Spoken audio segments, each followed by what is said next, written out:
Bonjour mesdames et messieurs et bienvenue à notre reportage sur la grossophobie. Pour bien cerner l'inégalité sociale, il faut la définir et c'est ce que je vais vous faire à l'instant. Alors la première chose à faire, c'est de vous donner la définition littéraire de qu'est-ce que la grossophobie et plus précisément qu'est-ce que le mot gros signifie dans la langue française. Alors je vous donne la définition de l'Office québécois de la langue française pour le mot grossophobie. Correspondant à l'ensemble des comportements individuels ou collectifs visant à discriminer les personnes dont le poids est supérieur à la moyenne. J'insiste sur le mot moyenne, vous allez comprendre pourquoi. Selon le Larousse, un être ou un individu qui est gros ou grosse correspond à qui est plus gras ou plus large que la moyenne. J'insiste encore une fois sur le mot moyenne. Alors la grossophobie est principalement sous trois niveaux, soit le niveau intrapersonnel, qui correspond à un niveau où la personne elle-même intériorise des messages négatifs sur son image corporelle.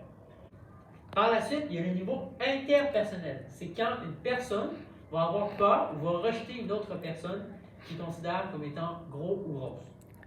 Alors finalement, il y a le niveau institutionnel, qui correspond à la manière injuste dont notre société est conçue, principalement dans l'industrie du textile.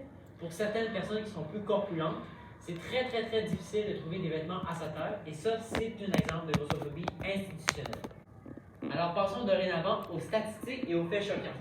Au Québec, selon un sondage léger réalisé en 2021, c'est 50% des Québécois et des Québécoises qui pensent que les personnes grosses ne sont pas en bonne forme physique, sont inactives, mangent trop et mal. Selon ce même sondage, c'est 6 hommes sur 10 qui se considèrent comme étant trop gros et c'est 7 femmes sur 10 qui se considèrent comme étant trop grosses. Alors évidemment, ces chiffres ont des conséquences et majoritairement des impacts psychologiques négatifs, comme une baisse de l'estime de soi, une mauvaise image corporelle, de l'anxiété et même de l'isolement dans certains cas. Alors la grossophobie, on comprend avec tout ça que c'est principalement une inégalité sociale, mais culturelle, qui dépend des standards de beauté issus par nos réseaux sociaux, par les gens qu'on voit à l'extérieur et autour de nous. Alors maintenant que je vous ai défini ce qu'est la grossophobie, je passe la parole à Émile Bourret qui va vous parler des points de vue et des témoignages. Oui, donc merci beaucoup, M. Desbiens. Je vais maintenant vous présenter 3 témoignages assez frappants de la grossophobie, un problème minimisé au Québec, mais toujours beaucoup trop présent. Donc pour le premier témoignage, c'est Irlanda Espinosa qui avait 44 ans à l'époque et qui a subi de la grossophobie dans le milieu médical. Donc en effet, cette chère madame est atteinte de l'hypodyne, une maladie héréditaire féminine qui cause le grossissement de certains membres. Elle rencontre au Québec parce que cette maladie n'est pas officiellement reconnue. On lui disait tout simplement, et je cite, « Tu es juste grosse », au lieu de chercher un diagnostic ou proposer une aide adaptée à cette personne.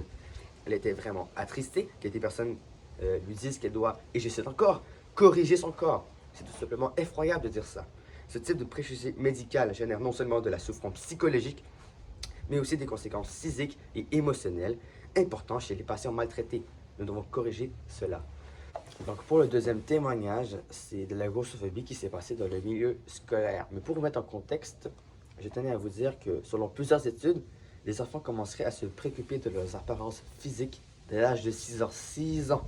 En effet, l'apparence physique et le poids sont les principales causes du harcèlement dans les milieux scolaires. Donc vous voici bien en contexte. Maintenant pour le témoignage, c'est Nina Lahaye. Elle explique qu'elle se faisait harceler et insulter sur son apparence physique très fréquemment.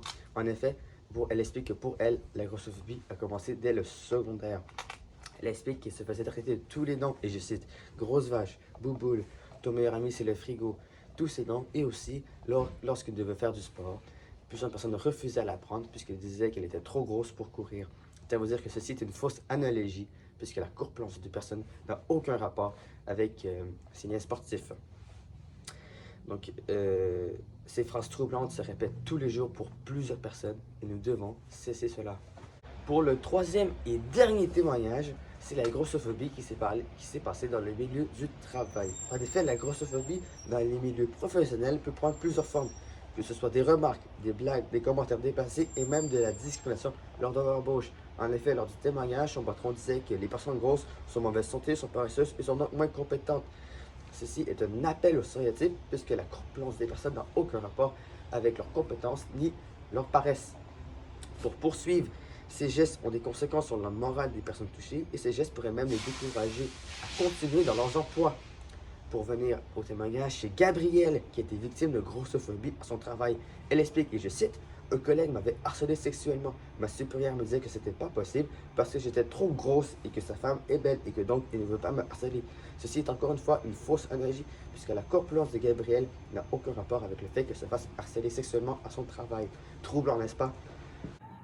Alors, merci Emile de nous avoir partagé ces témoignages frappants. Je cède dorénavant la parole à Louis Pouliot qui va vous présenter des pistes de solutions pour remédier contre l'inégalité. Alors bonjour, moi je m'appelle Louis Pouliot et je vais vous parler des solutions qu'on a contre cet enjeu très problématique qui est la grossophobie. Alors déjà, on sait que c'est une inégalité sociale et comme toutes les inégalités sociales dans notre société, l'objectif final, la solution justement qu'on veut atteindre à la fin, c'est vraiment d'arrêter complètement la discrimination. Mais comment atteindre un objectif qui est aussi loin, aussi difficile à atteindre? Alors, il faut commencer avec des plus petits pas. Et nous, ce qu'on a trouvé, les petits départs qu'on a trouvés, c'est vraiment une marche pacifique. Donc là, je vais vous ramener un peu en arrière.